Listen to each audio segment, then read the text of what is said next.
Hello students, ਅਸੀਂ ਕਰ ਰਹੇ ਹਾਂ ਕਲਾਸ 9 ਚੈਪਟਰ ਹੈ ਸਾਡਾ 14th ਐਕਸਰਸਾਈਜ਼ 14.3। ਸੋ ਜਿਹਦਾ ਕੁਐਸਚਨ ਹੈ 9th।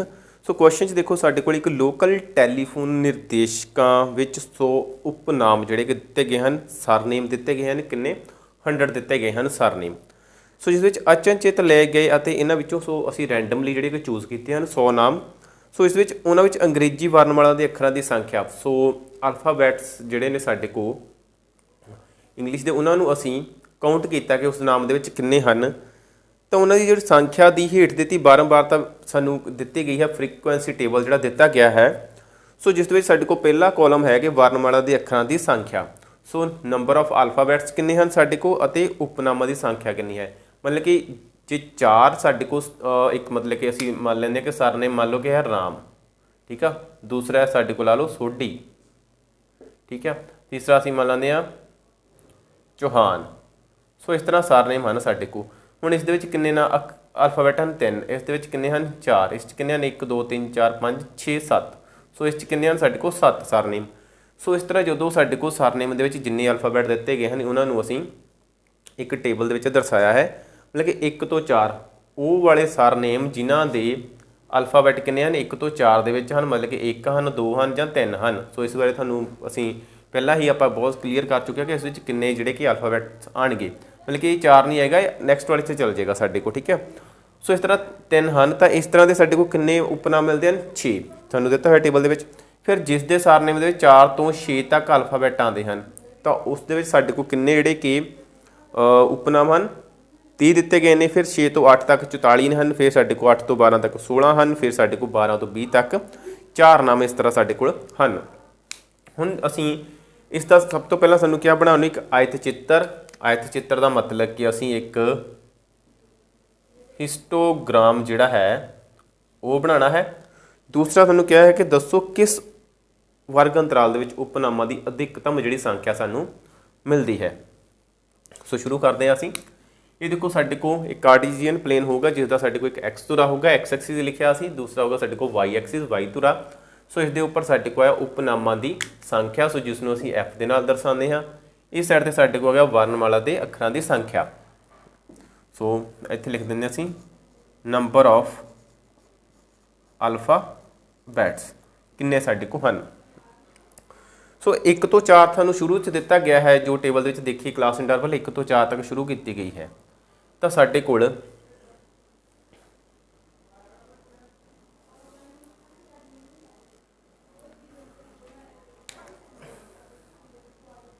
ਹੁਣ ਦੇਖੋ ਸਾਡੇ ਕੋਲ ਸ਼ੁਰੂ ਵਿੱਚ ਜਿਹੜਾ ਵਰਗ ਅੰਤਰਾਲ ਦਿੱਤਾ ਹੋ ਗਿਆ 1 ਤੋਂ 4। ਹੁਣ 1 ਤੋਂ 4 ਦੀ ਗੱਲ ਕਰੀਏ, 1 ਤੋਂ ਪਹਿਲਾਂ ਕੀ ਆਉਂਦਾ ਸਾਡੇ ਕੋਲ 0 0.1 ਇਸ ਤਰ੍ਹਾਂ 0.9 ਤੱਕ ਸਾਡੇ ਕੋਲ ਸੰਖਿਆਵਾਂ ਆਉਂਦੀਆਂ ਹਨ, ਪਰ ਇਹ ਸਾਡੇ ਕੋਲ ਨਹੀਂ ਦਿੱਤੀਆਂ ਗਈਆਂ। ਸੋ ਜਦੋਂ ਨਹੀਂ ਦਿੱਤੀਆਂ ਗਈਆਂ ਤਾਂ ਇਹਨਾਂ ਨੂੰ ਅਸੀਂ ਕਿਸ ਤਰ੍ਹਾਂ ਦਰਸਾਉਂਦੇ ਹਾਂ। ਇਸ ਦੇ ਲਈ ਅਸੀਂ ਇੱਕ ਇਸ ਬਾਕਸ ਨੂੰ ਅਸੀਂ ਆਪਣੇ ਨੂੰ ਖਾਲੀ ਛੱਡ ਦਿੰਦੇ ਹਾਂ ਇਸ ਤਰ੍ਹਾਂ, ਠੀਕ ਹੈ। ਇੱਕ ਟੇਢੀ ਮੇਢੀ ਲਾਈਨ ਬਣਾ ਕੇ ਖਾਲੀ ਛੱਡਤਾ। ਉਸ ਤੋਂ ਬਾਅਦ ਇੱਕ ਬਾਕਸ ਜਿਹੜਾ ਹੈ ਉਸ ਨੂੰ ਅਸੀਂ ਮੰਨ ਲਿਆ 1 ਅਤੇ ਦੂਸਰੇ ਬਾਕਸ ਨੂੰ ਮੰਨਿਆ 2, ਫਿਰ 3 ਇਸ ਤਰ੍ਹਾਂ। ਫਿਰ ਸਾਡੇ ਕੋਲ ਆ ਗਿਆ 4, ਫਿਰ ਆ ਗਿਆ 5। ਸੋ ਇਹ ਅਸੀਂ ਕਿੱਥੋਂ ਤੱਕ ਲਿਖਣਾ ਹੈ, ਅਸੀਂ ਆਪਣੀ ਕਲਾਸ ਇੰਟਰਵਲ ਨੂੰ ਦੇਖੀਏ ਤਾਂ ਸਾਡੇ ਕੋਲ ਜਿਹੜਾ ਕਲਾਸ ਇੰਟਰਵਲ ਹੈ ਸਾਡੀ ਵਰਗ ਅੰਤਰਾਲ ਉਹ 20 ਤੇ ਖਤਮ ਹੋ ਰਿਹਾ ਹੈ। ਸੋ ਇਸ ਲਈ ਇਸ ਨੂੰ 20 ਤੱਕ ਲਿਖਾਂਗੇ ਇਸ ਤਰ੍ਹਾਂ। ਸੋ ਇਸ ਤਰ੍ਹਾਂ ਅਗਲੇ ਸਾਡੇ ਜਿਹੜਾ ਬਾਕਸ ਡੱਬਾ ਖਤਮ ਹੁੰਦਾ ਉੱਥੇ ਸਾਡੇ ਕੋਲ 6 ਆਏਗਾ, ਫਿਰ ਸਾਡੇ ਕੋਲ 7, ਫਿਰ 8, ਫਿਰ 9, ਫਿਰ 10, ਫਿਰ ਆਏਗਾ ਸਾਡੇ ਕੋਲ 11 ਲੈਂਦੇ ਹਾਂ ਅਸੀਂ, ਫਿਰ ਆ ਗਿਆ ਸਾਡੇ ਕੋਲ 12, ਫਿਰ ਆ ਗਿਆ 13, ਫਿਰ ਆ ਗਿਆ 14, ਆ ਗਿਆ 15, ਫਿਰ ਆ ਗਿਆ ਸਾਡੇ ਕੋਲ 16, ਫਿਰ ਆ ਗਿਆ ਸਾਡੇ ਕੋਲ 17, ਫਿਰ ਸਾਡੇ ਕੋਲ ਇਸ ਤਰ੍ਹਾਂ ਹੀ 18, ਫਿਰ ਸਾਡੇ ਕੋਲ ਆ ਗਿਆ ਇਹ 19 19 ਅਤੇ ਇਹ ਆ ਗਿਆ 20। ਸੋ 1 to 20 ਅਸੀਂ ਇਸ ਤਰ੍ਹਾਂ ਜਿਹੜੇ ਨੇ ਆਪਣੇ ਨੰਬਰਸ ਨੇ ਉਹ ਲਿਖ ਲਏ ਹਨ। ਹੁਣ ਕਿੰਨੇ ਕਿੰਨੇ ਸਾਡੇ ਕੋਲ ਨਾਮ ਆ ਰਹੇ ਹਨ ਉਹਨਾਂ ਨੂੰ ਅਸੀਂ ਧਿਆਨ ਨਾਲ ਵੇਖੀਏ ਤਾਂ ਸਾਡੇ ਕੋਲ ਸਭ ਤੋਂ ਛੋਟੇ ਸੰਖਿਆ ਜਿਹੜੀ ਹੈ ਉਹ ਦਿੱਤੀ ਗਈ ਹੈ 4। ਸੋ ਸਭ ਤੋਂ ਵੱਡੀ ਜਿਹੜੀ ਹੋਵੇਗੀ 44 44। ਸੋ ਹੁਣ ਅਸੀਂ ਇਸ ਸਾਈਡ 'ਤੇ ਉਸ ਨੂੰ ਕਿਸ ਤਰ੍ਹਾਂ ਅਸੀਂ ਦਰਸਾਉਣਾ ਹੈ ਉਹ ਵੇਖਦੇ ਹਾਂ ਅਸੀਂ। ਸੋ ਇਸ ਨੂੰ ਮੰਨਦੇ ਹਾਂ ਅਸੀਂ ਇੱਕ ਬਾਕਸ ਨੂੰ 5, ਦੂਸਰੇ ਨੂੰ ਅਸੀਂ ਮੰਨਿਆ 10, ਫਿਰ ਸਾਡੇ ਕੋਲ ਆ ਗਿਆ 15,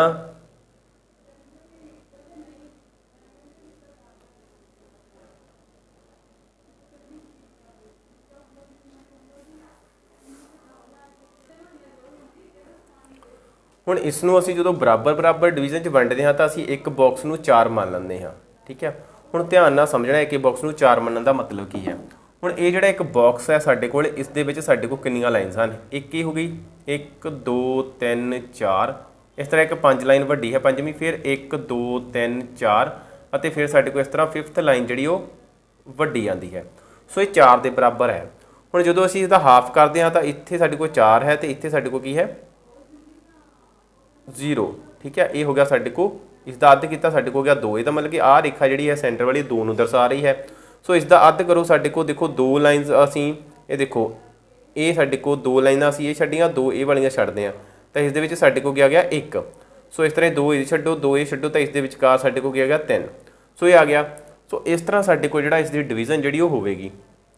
ਸੋ ਇਸ ਤੋਂ ਬਾਅਦ ਸਾਡੇ ਕੋਲ ਆਏਗਾ 8, ਫਿਰ ਆ ਗਿਆ ਸਾਡੇ ਕੋਲ 12, ਫਿਰ ਆ ਗਿਆ ਸਾਡੇ ਕੋਲ 16, ਫਿਰ ਆ ਗਿਆ ਸਾਡੇ ਕੋਲ 20, ਫਿਰ ਆ ਗਿਆ 24, ਫਿਰ ਆ ਗਿਆ 28, ਫਿਰ ਆ ਗਿਆ 32, ਫਿਰ ਆ ਗਿਆ ਸਾਡੇ ਕੋਲ 36, ਫਿਰ ਆ ਗਿਆ 40, ਫਿਰ ਆ ਗਿਆ ਸਾਡੇ ਕੋਲ 44, ਫਿਰ ਆ ਗਿਆ ਸਾਡੇ ਕੋਲ 48, 48 ਤੱਕ ਅਸੀਂ ਇਸ ਤਰ੍ਹਾਂ ਲਿਖ ਲੈਂਦੇ ਹਾਂ।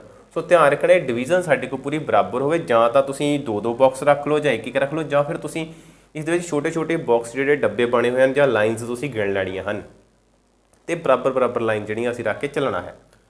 ਸੋ ਹੁਣ ਦੇਖੋ, ਸਭ ਤੋਂ ਪਹਿਲਾਂ ਅਸੀਂ ਦੇਖੀਏ ਤਾਂ ਸਾਡੇ ਕੋਲ 1 ਤੋਂ 4 ਤੱਕ ਜਿਹੜੇ ਅਲਫਾਬੈਟ ਦੇ ਸੰਖਿਆ ਹੈ ਸਾਡੇ ਕੋਲ ਵਰਗ ਅੰਤਰਾਲ ਪਹਿਲਾ ਹੈ, ਉਹ ਕਿੰਨੇ ਉਪਨਾਮ ਹਨ? ਸਾਡੇ ਕੋਲ 6। ਸੋ ਉਹ ਸਾਡੇ ਕੋਲ ਸਰਨੇਮ ਕਿੰਨੇ ਦਿੱਤੇ ਗਏ ਨੇ? 6 ਸਰਨੇਮ ਦਿੱਤੇ ਗਏ ਹਨ। ਸੋ ਦੇਖੋ 4 ਇਹ 8। ਹੁਣ 4 ਤੇ 8 ਦਾ ਅਸੀਂ ਦੇਖੀਏ ਤਾਂ ਦੇਖੋ 4 5 6 7 ਤੇ 8। ਇਹਦਾ ਮਤਲਬ ਕਿ ਇੱਕ ਛੱਡੋ ਤਾਂ ਇਹ ਸਾਡੇ ਕੋਲ ਸੈਂਟਰ ਆ ਗਿਆ। ਇਹਦਾ ਮਤਲਬ ਕਿ ਇਸ ਬਾਕਸ ਦੇ ਵਿੱਚ ਸਾਡੇ ਕੋਲ ਇੱਕ ਛੋਟੀ ਜਿਹੀ ਲਾਈਨ ਹੋਰ ਘੱਟ ਜਿਹੜੀ ਡਾਰਕ ਹੈ ਸਾਡੇ ਕੋਲ, ਇਹ ਸਾਡੇ ਕੋਲ 6 ਹੋ ਜਾਏਗਾ।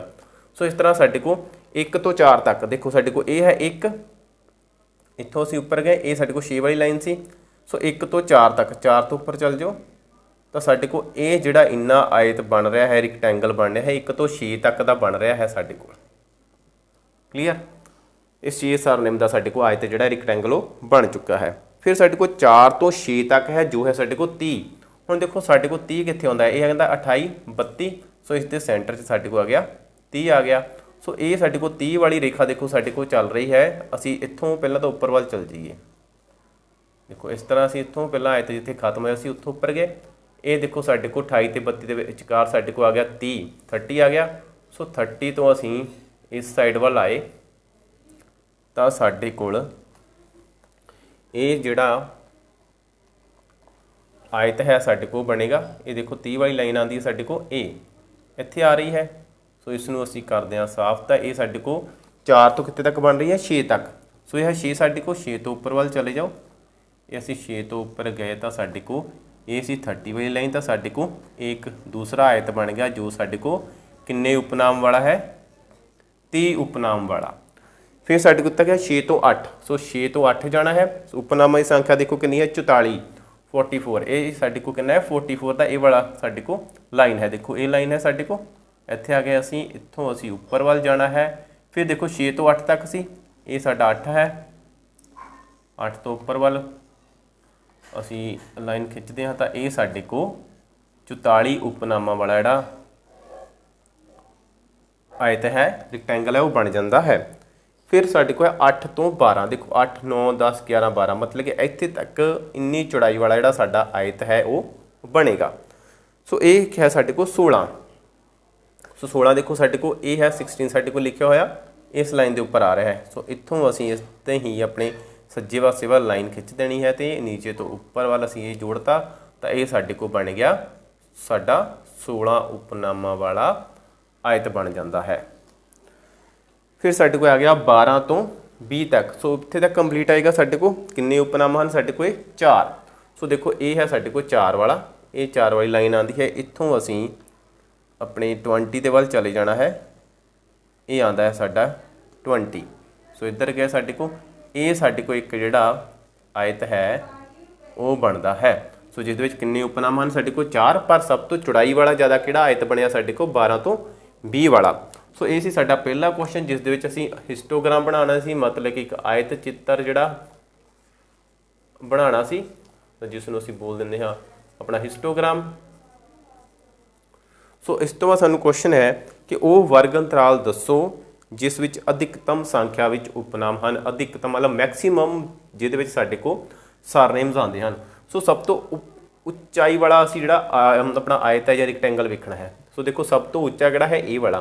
सो इधर देखो साडे को कितना बनता है, इधर नूं असीं इस साइड वाल चलते हैं तो साडे को कित्थे तक जाता है 40 तक। सो ये साडे को कितना है 40 वाला। सो इसका आंसर साडे को की आ जाएगा सवाल नंबर 2 का सब तो अधिकतम उपनामा वाला आयत